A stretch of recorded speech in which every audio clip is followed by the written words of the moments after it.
Welcome to the Mild Opinion Podcast. I'm Luke, Logan. and today we're going to be talking about some of our favorite Pixar movies. So, I kind of just have here the big Pixar franchises, and we're just going to go through them.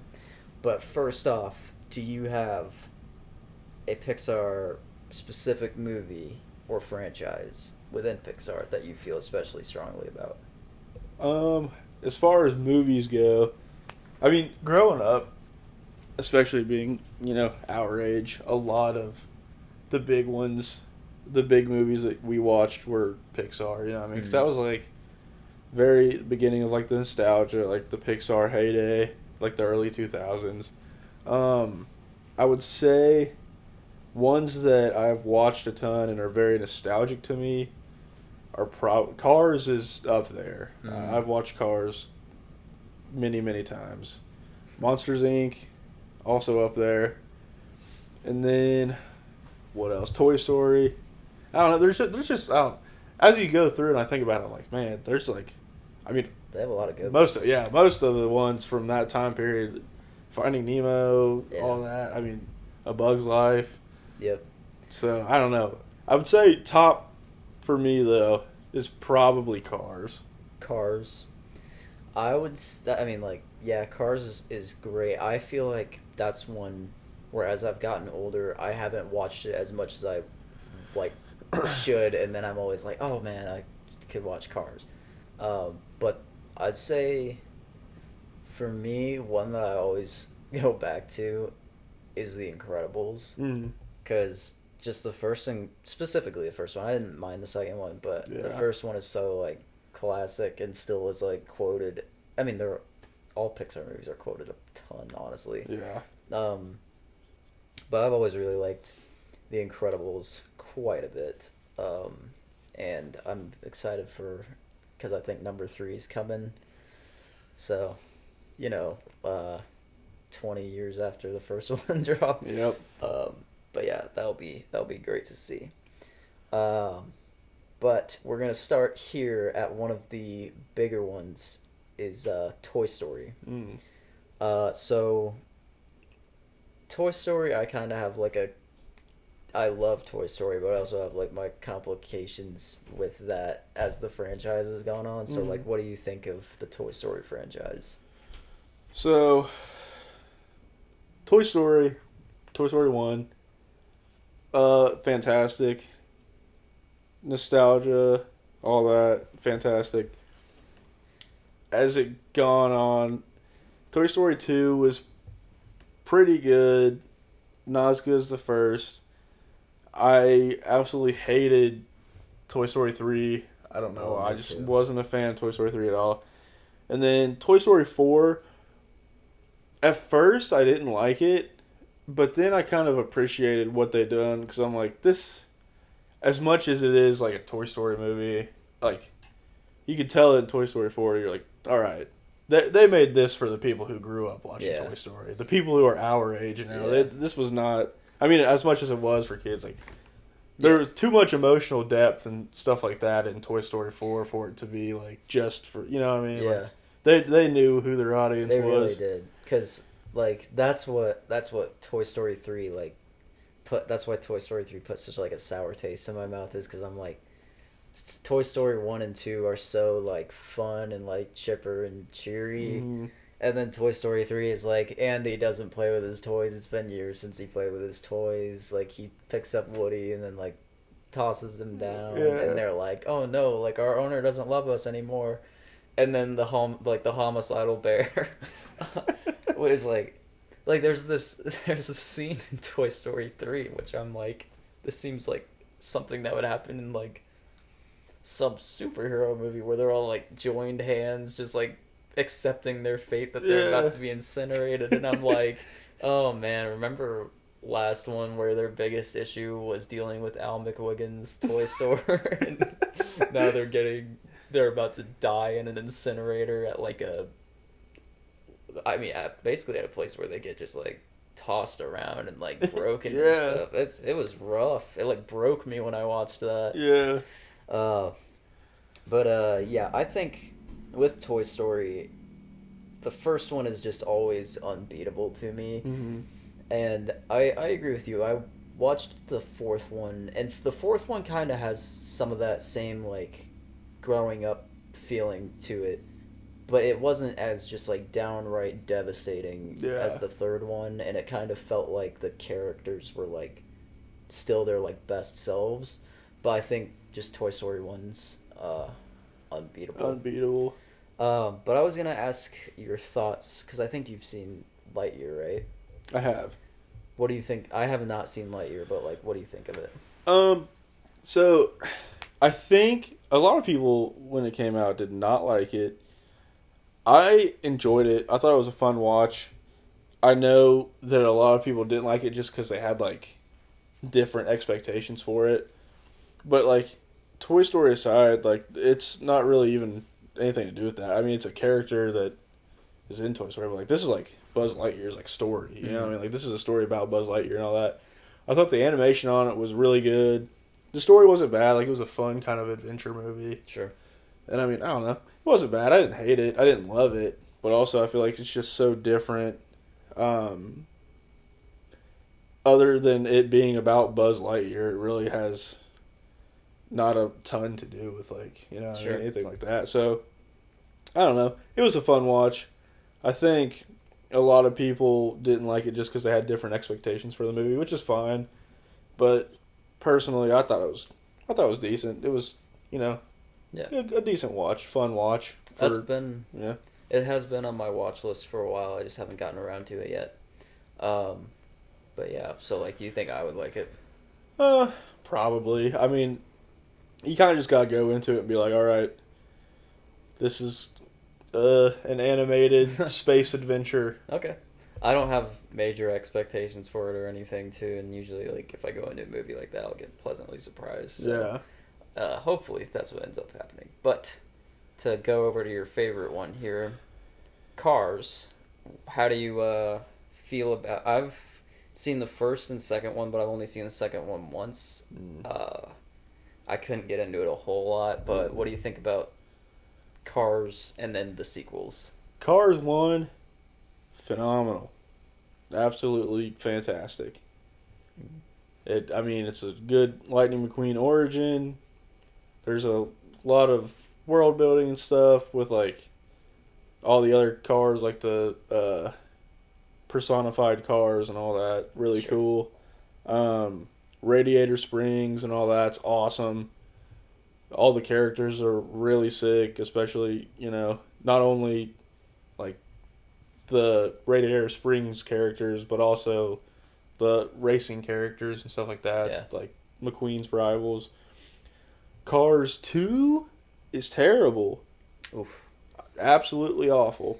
I Yeah. did not like it one bit. I just couldn't even get into it. Like, I was trying to, and I was like, what is this? This is not Well, Cars. because I mean, as much as it was like, Lightning McQueen's going and like doing his whole World Grand Prix thing and all that, and from other countries and all that, which is cool, whatever. But it with like the whole spy thing and all that, like it wasn't really even about like as much like Lightning McQueen and the rest of them. Like it was pretty much just a movie about Mater, Sure. and also it wasn't about like cars doing car stuff. It was like a spy movie mostly because Yeah. it was about like Mater becoming a spy and like Finn McMissile and all that. And there's a whole conspiracy about fuel and cars blowing up. So it's too much. It's Yeah. just they went way off course with it. I don't know. They just needed to stick to their guns. Yeah, Because the first one, just like, I feel like if you tweaked it so that it's a real life thing, it's just like a good race movie. yeah, And I mean, to preface, I think all of these Pixar movies we're going to be talking about have like great animation. Like, it holds up even today and looks awesome. Yeah. But that movie in particular, the racing scenes are so like entertaining just because it has like the dash cams and like the like tire cam and stuff like Yeah. that. It looks so good Awesome. while they're doing it. Yeah. yeah. And I will say I was a little bit hard on Cars 2. It's not a terrible movie. I mean, it's so different from the first one that it just to me didn't hold up as well in like a storyline. But for what it is, it's fine. I mean, also it's a kids movie. I'm sure there were a lot of kids that thought that was just insane. But Yeah.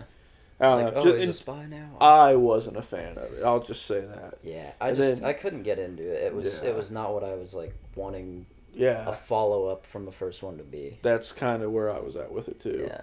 Well, and also like there's the weird stuff too at the beginning where like McQueen is like kind of rude to Mater and all that stuff, and is like embarrassed and all that, which I didn't really love that either because I'm like, I don't know, like that was like part of McQueen's character at like the beginning of Cars 1, but like they overcame that and he's supposed to be like better now. Yeah. You know what I mean? Yeah. Like I didn't like that they kind of reverted him back to being like that.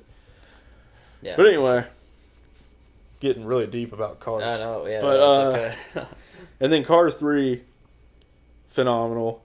They brought it back. They reeled it back in. Mm-hmm. I know you haven't seen that one, but the animation on that one is very, very good. It's more adventure-y than like the first one. Definitely way less adventure-y than the second one, but it's a good thing. And it's kind of, I mean, the whole preface of the third one is that McQueen's getting outclassed by like the new racers and stuff like that. So then he tries to get his spunk back, train, and do what he needs to do. Sure. To get back in the game, get back in the fight, and then he realizes that he's like, dude, the other cars are becoming too advanced. Yeah. Like they're just beating me. I can't do it anymore. I gotta figure something out. And then he goes with the person who's supposed to be training him, and then realizes, wait, like this person has like real talent for racing and stuff like that. So then he becomes their mentor, and then they become a professional racer and take his place. Okay. But it's really cool. Yeah. And they do like a lot of stuff that's really cool and fun. And like I said, the animation is really great. It was just a good way to kind of come full circle with that, rather than it just being like, you know, I think it was just a good story to, rather than like beating the dead horse or making it just like another Lightning McQueen movie. Sure. I mean, and also the name is Cars, not Lightning McQueen, but without making it whatever random stuff like what was in Cars 2. Yeah. So I think it was overall just pretty a good balance. Yeah. All right, jumping over here to another big one. I mean, most of the ones we'll talk about are pretty big ones, but Finding Nemo, and I honestly put this as one of my more favorited Pixar movies because I think sometimes with animated movies, I feel like, especially older ones, sometimes it feels like there's nothing going on in the background. Like, so it just feels like the world is a little like stagnant. Mm-hmm. This movie is like from beginning to end so like alive, and something I've always thought is like so like specific to about this movie is all of the different species of like fish and animals and whatnot have such like distinct personalities to like what that species I feel like acts like. Yeah. So you know, like the turtles are all like super chill, and then like the crabs are like kind of just like and the birds are all just mindless stupid. That movie I think is where some of that animation holding up today is still like at its strongest. Yeah. I watched Finding Dory once and I liked it. I haven't watched it since then. Yeah. Because I just feel like I think it's like a good addition to it, and it's like a good continuation of that story. I don't know why, but it kind of made me just like a little sad while I was watching it. But yeah, I think Finding Nemo is one that will always hold up. That was a great movie. Yeah, I feel like one of the biggest things about Finding Nemo is just that, like, while it is like something that's like, okay, like, you know, it's the ocean, yada yada, it's about like sea creatures and stuff like that. So it's like, you know, something in the world that we're like very familiar with and stuff like that. Which, I mean, obviously it's a cartoon, like the fish talk and they interact and yada yada. And I do think that you made a very good point. The way that they personified the different species with, you know, very different kind of like attributes and stuff like that, like the way they speak and like their kind of different vibes and stuff like that was like really spot on and really kind of cool. But I think the biggest thing about Finding Nemo is just that it all takes place like, well, relatively in like the ocean and stuff like that. Like, you see Yeah. all these like different ocean scenes that are really cool, especially because of how well animated it is and Yeah. stuff like that. And it's like a really cool sort of, guess, like world building, having like the whole Yeah. thing just like being in the ocean with these different. You see different like things like in the ocean, like the reefs and stuff like that, like the sunken ships, and like a Yeah. big part of it where it's just open ocean and stuff Yeah. like that, and like And deep water.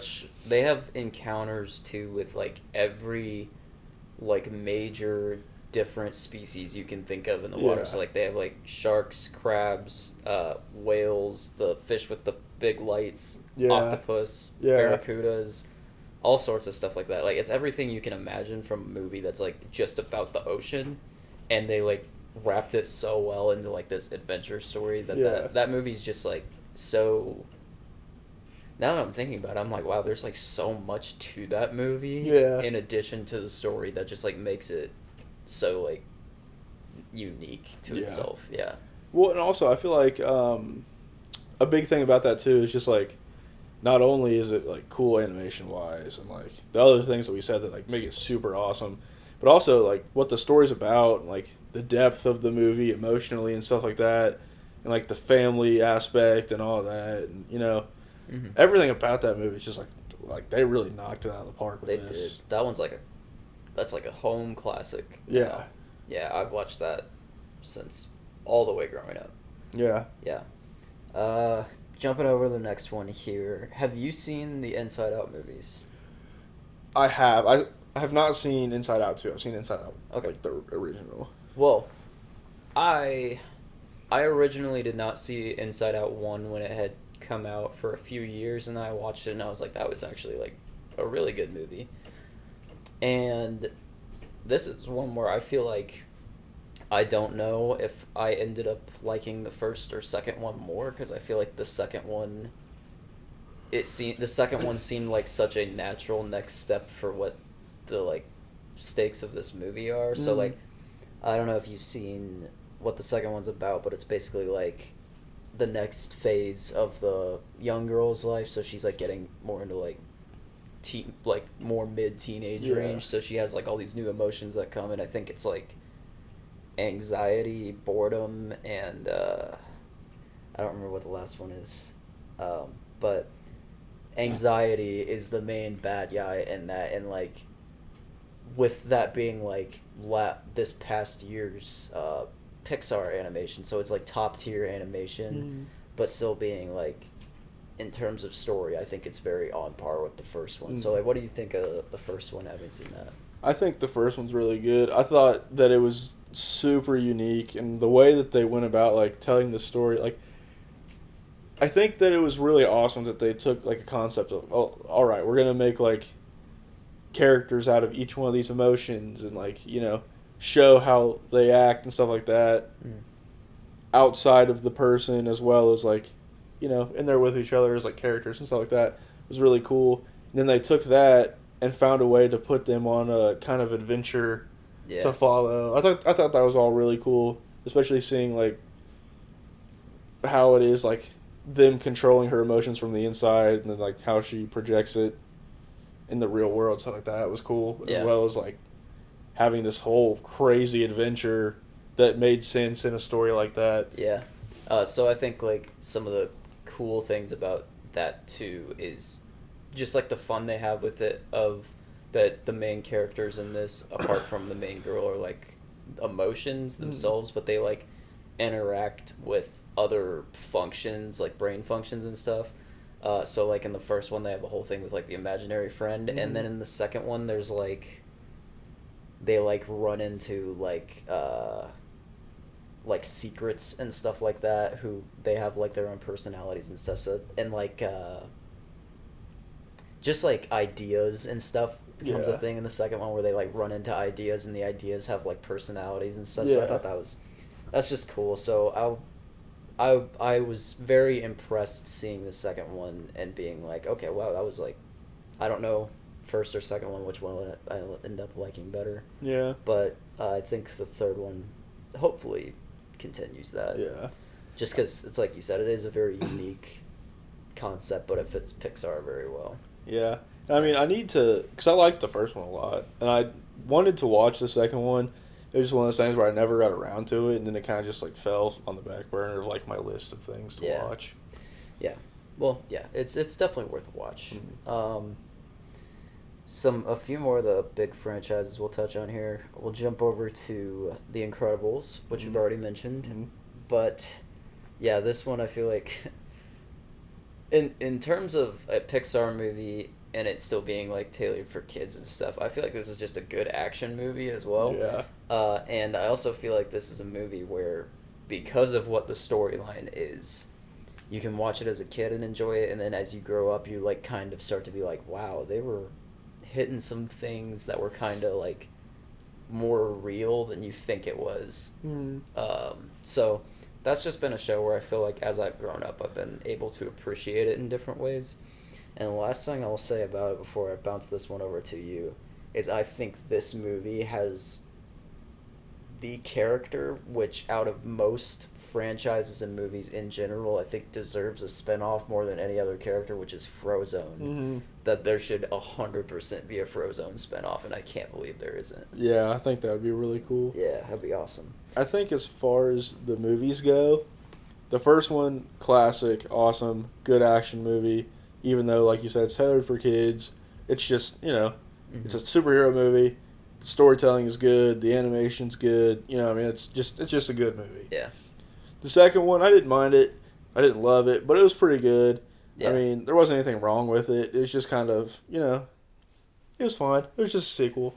It was. I guess something that like was odd to me about the second one, but I like think about it and it makes sense, is they emphasize the superhero-ness of it all so much heavier than I feel like the first one does. But like Yeah.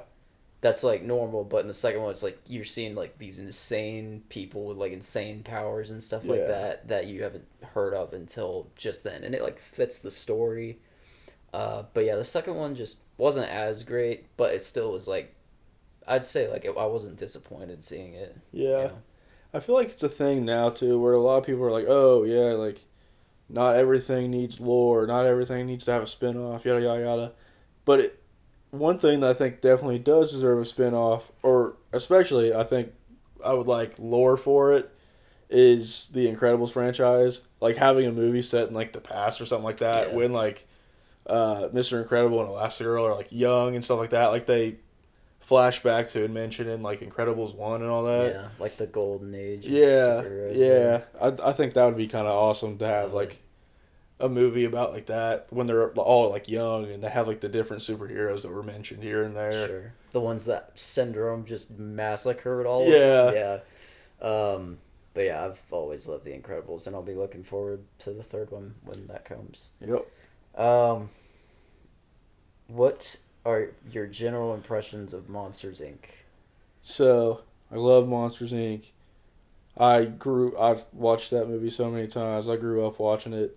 It's so good. That's great. That one's awesome. I think, well, it's very nostalgic, but also, that was kind of like the golden age of, like, Pixar and stuff like that. Like, you have, with, like, in terms of, like, ideas, like, Nemo and stuff like that, like, that wasn't really that crazy of an idea, because it was just kind of like, sea creatures personified as people, whatever. And then, like, Cars, kind of the same thing, but still kind of unique, like, Yeah. how they done it. But then you have, like, Toy Story and stuff like that, which is, like, a really neat idea. Monsters, Inc. itself is just a wild idea. Yeah, Monsters, Inc. has so many, like, rules and stuff, and, like, just, like, so much little aspects of world building that they have. Yeah. It's like, wow. Yeah. But I just think, yeah, the storyline, it's awesome. I feel like everybody knows Monsters, Inc. You know Yeah. what I mean? It's just really cool. Animation was pretty well done. I think overall it's just a solid movie. And then you go to, like, Monsters University, also a solid movie. Also pretty good. Yep. I think nostalgic-wise, in terms of, like, what's a good movie and stuff like that, Monsters, Inc. is better. But Monsters University, I mean, in terms of, like, kind of like an origin kind of thing, I mean, that's a pretty fun It adds movie. actually, like, a ton to their characters, too. Yeah. Yeah. I think that's like a really fun movie, and I also think that I like the way that they done it in terms of like, here's Monsters Inc. Yada yada yada. It's been this many years. Here's the second movie, and it's a lore movie. Because I feel like, I don't know, like nostalgic wise, and like as I was younger, like as a kid watching Monsters Inc. It was awesome, whatever, and I still think it's awesome. But then as I got older and I watched Monsters University, I was like, this the way that it is, like seeing Monsters University like now as I'm older and stuff hits more. You know Yeah. what I mean? Like if it was the other way around, then I feel like it wouldn't have been appreciated as much. Yeah. I don't know why, but it's a specific thing about Monsters Inc. This scene always makes me laugh, and I always know it's coming. But it's the scene at the ending where they finally decide to switch full on to laughter instead of like making kids scream. It's when it's Mike Wazowski and it's playing like all this ominous music as there's a kid who sees it, but then it's just like the loudest belch in the world is what it leads up to, and I don't. That always just makes me like laugh out Yeah. loud because it always it's coming, but it's still like oh my gosh. But yeah, I think Monsters Inc. is always just it's on like the same level as Finding Nemo with me. As like that's Yeah. a great Pixar movie. That's like a home classic too. Yeah. Yeah. And then there's a few one movies here that aren't a franchise, but like I could see them making franchises out of these Yeah. in the future. But I'll start with one here, which is Wally, which is I actually had the pleasure of seeing in theaters Mm.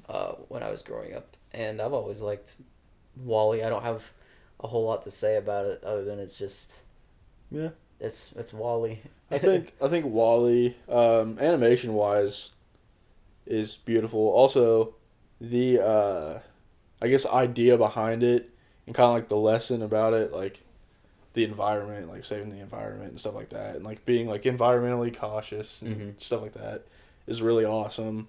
And kind of just like the contrast of like Wally and Eve. Eve, yeah, Wally and Eve and stuff like that. It's pretty cool.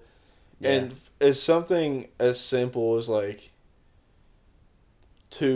the main characters being two robots that don't really say much and like can't hardly They communicate. just say their names. Yeah.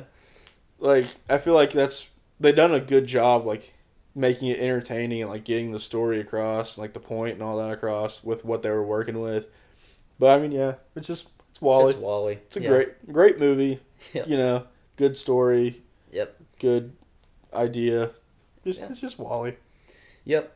So the next one, I feel like this one people love this Yeah. movie. I like it. I don't have like the same like huge love for it that some people do. Is Ratatouille. I think it's funny. I think it's entertaining. I think it's everything a Pixar movie should be, and that it's in itself a fun idea. Like that this mouse or rat knows all the ins and outs of cooking and just in this guy's hat. But it, I don't have like the same nostalgic base for it as well. But I always thought it's just like yeah, that's a good movie. Yeah, that's kind of how I feel about it. I'm not nearly as nostalgic for Ratatouille as like a lot of people are, but I mean, I agree. It's kind of like one of those things for me where I'm like, yeah, that's pretty solid. Like that's a solid movie. I think the biggest thing about Ratatouille for me is like the animation's really good and like the story's really good and stuff like that. I mean, it's fine. I just think the best part about Ratatouille for me is like the settings and like the vibes of it. It's really cool. Yeah. Just like the way that they like romanticize like cooking and stuff like that, like the kitchen setting as well as like, everything else, like the city and stuff like that. It's very like distinct style. Yeah. Yeah. Like Paris and all that. I mean, I think that's just the best part. Like it's pretty the vibes of that movie are really good. Very good. And then the last one I'll touch on here that I feel like is like the big ones is Up, Yep. which I feel like this is another one where I'm like I have a complex relationship with this one because like the movie itself is very good and it's very funny, but if you've seen it, then you know that the first like 10 minutes of it are just like hard to watch because it's a very like sad story. Yeah. But it is a very, at this point, like very iconic movie, just the house with the balloons, is so like. Yeah. This also doesn't have like a super deep nostalgic base to me, but like it's so identifiable. It's just like the house with the balloons is Up. That's Pixar. Yeah. So yeah, I liked it when I saw it. It was just the beginning is like whew. Yeah. Wow. Really takes you for a ride right out the gate. Oh man. But yeah, is there anything else you want to touch on with Pixar? Just to kind of build on Up real quick. Other than that, not really. Mm. But I feel like the beginning of Up for me is like it's sad, but it's like a good foundation of what's gonna happen in the rest of the movie. Yeah. And then once you get into like the beginning of it with like Russell and like the house is flying and all that crazy stuff, I feel like it kind of takes it takes me to a weird point in like kind of like the middle to like later half of the movie where like it's getting to the more where like they're like fighting like the villain and stuff like that. Yeah. It's getting like that part of it I don't love it as much. It does go to a weird spot from how it starts. Yeah. So it kind of, which I mean, it's necessary for like the plot and stuff like that. Like I get it, I understand. Like that was the bad guy and all that, but like that part is where it kind of loses me. But I do think it's still a great movie. Yeah. And they wrap it up well after that. It's just it gets to an odd place there for a minute. It does. Like, how did we get here? That's a good way to describe it. It's like it's a good movie, but it gets to a point where it's like, why are they like fighting this guy who has this whole mastermind supervillain plan? Yeah. Like, that's weird. But yeah, that's a like effortlessly iconic movie. Just the house with the balloons right out of the gate. It's like, wow, okay, it's Up. Yep. But yeah, any more Pixar thoughts? Not really. I feel like the best way to put it is just, and also we didn't really say much other than like all these movies are really good, really nostalgic. Really that's all there is to say. Yeah, they're good and nostalgic, and you can always put on a Pixar movie and just enjoy it. So yeah, I think for just those movies are cherished by many people just for pure nostalgic value, as well as the fact that a lot of them just still hold up very well, and that they're just like funny. Like all of them are funny in their ways. So yeah. But yeah, that about does it for us on Pixar. This has been the Mild Opinion Podcast. Thank you very much for listening, and we'll see you next time.